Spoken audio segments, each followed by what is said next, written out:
అన్నిటిని కూడా time to time ఏది మిస్ కాకుండా అన్నిటినీ నీవు సాధించుకుంటున్నావు, చేసుకుంటున్నావు. నీకు దేవుడు అప్పగించాడే ఆ బాధ్యత లేదా ఆ పని, దానిని వెనకేసావు. ఇప్పుడు ఏమైపోయావంట దేవుని దృష్టిలో?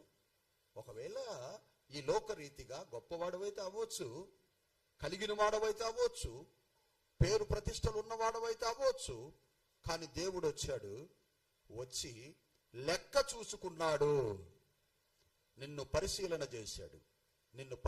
చేశాడు. ఇగో రాజకుమారుకి 2 తలాంతులు ఇచ్చాను కదా, ఎన్ని తలాంతులని చూస్తే, పరిశీలన చేస్తే 5గా అభివృద్ధి చెందాడు రాజకుమార్. తర్వాత విజయ్ కుమార్ ఆ సన్నిని చూశాడు, సన్నికి నేను 5 ఇచ్చాను కదా అని పరిశీలన చేశాడు, వాటిని 10గా మార్చుకొని ఉన్నాడు. ఇప్పుడు దేవుడు గ్రహించాడు, నేను ఇచ్చిన వాటిని కష్టపడి శ్రమపడి అభివృద్ధిలోనికి తెచ్చుకున్నారు. తర్వాత ఇంకొక వ్యక్తిని పిలిచాడు. ఎవడా?